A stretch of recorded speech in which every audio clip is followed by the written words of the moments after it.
दिशाओं के अकॉर्डिंगली आपको एक ही लंबा टॉपिक हो जाएगा, कौन सी दिशा में कौन सा रंग, कौन सी ऊर्जा, कहाँ पृथ्वी तत्व है। जैसे कि मैं मोटा मोटा बता देती हूँ आपको कि नॉर्थ डायरेक्शन, उत्तर डायरेक्शन जल तत्व की दिशा है। ये डायरेक्शन आपको लाइफ में अपॉर्चुनिटीज़ को वेलकम करती है, आपको अवसर देती है। आपके पास कुछ चीज़ आएगी तो आप उसको चैनलाइज कर पाओगे, तो ये वो दिशा है। तो ये दिशा इम्बैलेंस कैसे होगी? जल तत्व की दिशा है। यहाँ पे अगर अग्नि तत्व का सामान आ जाए, इवन पृथ्वी तत्व का पीले रंग की कोई चीज़ आ जाए, तो ये दिशा इम्बैलेंस हो जाती है। तो इसको आप जितना हो सके यहाँ पे वाटर बॉडी रख सकते हैं, छोटा सा फाउंटेन रख सकते हैं, कुछ नहीं तो नीली बोतल में आप गंगा जल ही स्थापित कर लीजिए, फिर चमत्कार देखिए।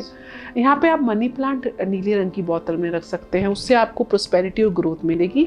एक चीज़ का ध्यान रखिएगा कि मनी प्लांट ऊपर की दिशा में जाता हुआ हो, नीचे उसकी बेलें ना गिर रही हो।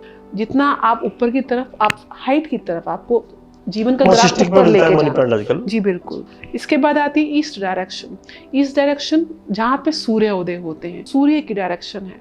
सूर्य सत्ता का कारक है, नेटवर्क सर्कल्स आपका कारक है। यहाँ से आपका नेटवर्क सर्कल बिल्ड होता है। इस डायरेक्शन में अगर आप उगते हुए सूरज की एक तस्वीर लगाएं, एक कॉपर का, जैसे कि मेटल जो होता है वो सूर्य को डिनोट करता है, तो कॉपर का एक सुंदर सा सूर्य की अगर आप इस दिशा में लगाएं, उसका एक आर्ट इफेक्ट भी लगाएं, तो वो आपको आपके नेटवर्क सर्कल को बहुत इंप्रूव करेगा। साउथ डायरेक्शन की तरफ आएंगे, ये अग्नि डायरेक्शन है, धन की डायरेक्शन है, कैश इनफ्लो की डायरेक्शन है, आपके नेम और फेम की डायरेक्शन है। संपर्क भी बन गए, अवसर भी आ गए, लेकिन नाम नहीं हुआ तो क्या काम हुआ, तो नाम की डायरेक्शन है। यहाँ पे अग्नि तत्व को आप स्टैब्लिश करें। आप यहाँ पे पंचमुखी हनुमान जी की तस्वीर लगा सकते हैं, बहुत अच्छे रिजल्ट्स मिलते हैं। घर में शांति भी रहेगी, घर में शांति भी रहेगी। यहाँ पे आप अपनी खुद की तस्वीर लाल रंग के फ्रेम में लगाइए, देखिए आपका कैसा नेम और फेम बढ़ता है। यहाँ पे अग्नि तत्व को स्टैब्लिश करिए, लाल रंग को स्टैब्लिश करिए। यहाँ पे वजन रखिए, ये एरिया वेट देने का है।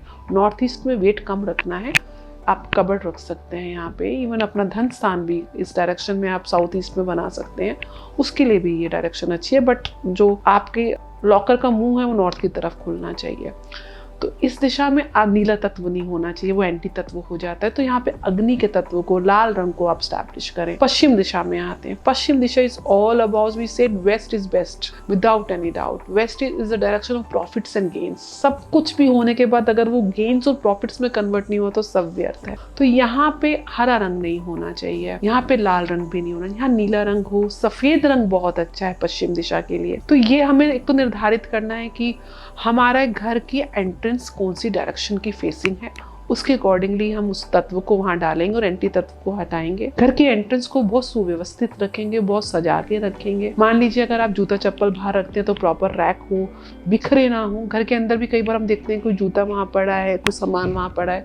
हर चीज सिस्टमैटिक अपनी जगह पर होनी चाहिए। जैसे आपको अपने जीवन में सक्सेस चाहिए, समय पर चाहिए, सिस्टमैटिक चाहिए, तो वो ऊर्जा आपको यूनिवर्स को कन्वे करनी है। तो आपको अपने घर को सिंक्रोनाइज करके रखना है। घर के बाहर पौधे भी, जैसे मनी प्लांट होता है, अंदर रख पाते हैं हम लोग तो अच्छा रहेगा। तो घर के दरवाजे को सजाने के लिए क्या जैसे मनी प्लांट है, गुड़ेल का प्लांट है, बैम्बूज आर वेरी गुड। कुछ प्लांट्स हैं जो आपको प्रोस्पेरिटी ग्रोथ देते हैं। कांटों वाले कैक्टस वगैरह मत लगाइए, बॉन्साइज भी मत लगाइए। जो छोटे पेड़ हम लगा देते हैं तो बॉन्साइज को भी मत लगाइए। ग्रोथ के प्लांट लगाइए, बड़े बड़े पाम्स लगाइए, वृद्धि वाले। जो हमें वृद्धि चाहिए, जीवन में ग्रोथ चाहिए, जो चाहिए वो आपके लाइफस्टाइल में रिफ्लेक्ट होनी चाहिए। ऑटोमेटिकली आप उन चीज़ों को अट्रैक्ट करते हैं। तो वास्तु के माध्यम से आप इन चीज़ों को जब सिंक्रोनाइज करके चलते हैं तो निश्चित रूप से ग्रोथ आती है। एक विशेषता, जब घर में बहुत ज़्यादा हम देखते हैं कि लड़ाई झगड़े होते हैं, तो ऐसा भी देखा जाता है कि जगह जगह देवी देवताओं की तस्वीरें लगा रखी हैं। कई लोग बहुत धार्मिक प्रवृत्ति के होते हैं, उसके लिए उचित डायरेक्शन है। पूजा और आस्था जुड़ी हुई है तो मंदिर में ही रखिए आप उनको, और मंदिर को भी सुव्यवस्थित रखिए। घर में भगवान राम का पूरे परिवार का चित्र लगाएं। उसमें दिखता है कि कैसे भाई बहन सब एक दूसरे के साथ एक प्रेम के साथ एक परिवार जो है ना, पूरा संपूर्ण राम परिवार, उसकी आप तस्वीर लगाइए। वहां से एक पॉजिटिव ऊर्जा मिलती है। किसी ने रावण से पूछा कि इतना शक्तिशाली होने के बाद, इतना ज्ञान होने के बाद तू वानरों से हार गया, ऐसे कैसे?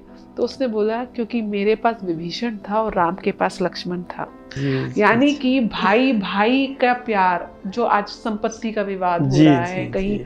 वो कलेशी है एक तरह एक का। भाई दूसरे भाई की ग्रोथ को देख के जल रहा है। तो हमें भगवान राम को मर्यादा आदर्श परिवार मानते हुए, मर्यादा पुरुषोत्तम मानते हुए उनके चित्र को स्थापित करना चाहिए। भगवान शिव के परिवार की तस्वीर भी आप लगा सकते हैं, वहां भी एक डिफरेंट ऊर्जाएं हैं।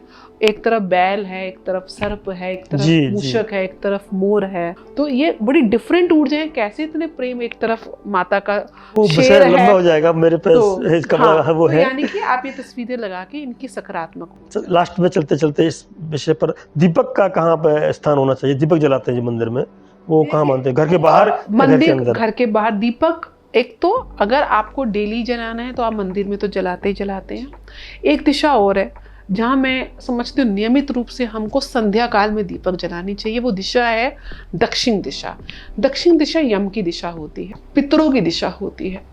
हम अपनी लेगेसी अपने पितरों से लेके चल रहे हैं। पितृ शांत नहीं तो हम शांत नहीं रह सकते। तो दक्षिण दिशा में आप नित्य संध्या काल में दीपक जलाएं, पूजा स्थान में जलाएं, और तीसरा दीपक आप घर के ब्रह्म स्थान में अवश्य जलाएं, जो centre of the house. It has to be cleared, clutter free, वहाँ पे वजन ना हो। वहाँ पे रोज संध्या में दीपक जलाएं और फिर देखें कैसे प्रकाश के साथ आपका जीवन भी प्रकाशमान होता है। झगड़े ना हो, प्रकाशमान हो आपका परिवार, आपका चेहरा, आपका मन, आपका स्वास्थ्य, सब कुछ प्रकाशमान रहेगा, ज्योतिर्मय रहेगा, स्वस्थ रहेगा, प्रसन्न रहेगा, तभी आप प्रोग्रेस करेंगे, प्रोग्रेस का लुत्फ उठा पाएंगे या प्रोग्रेस सहित जीवन जी पाएंगे। फिर भी आपको अगर कोई आवश्यकता है, जानकारी है, तो नीचे लिखे मेल आईडी कॉन्टैक्ट कर सकते हैं और विशेष व्यक्तिगत जानकारी भी आप ले सकते हैं। तो ये था हमारा आज का विशेष प्रोग्राम कि आपके घर में गृह कलेश ना हो, खुशियां रहें, खुशियां बटें, हमेशा दिवाली मनती रहे। इसमें क्या आप आयोजन कर सकते हैं, क्या क्या आप सावधानियां बरत सकते हैं, ऐसे ही अन्य विषय के साथ फिर आपके सामने उपस्थित होंगे। तब तक के लिए जय हिंद, जय भारत, वंदे मातरम।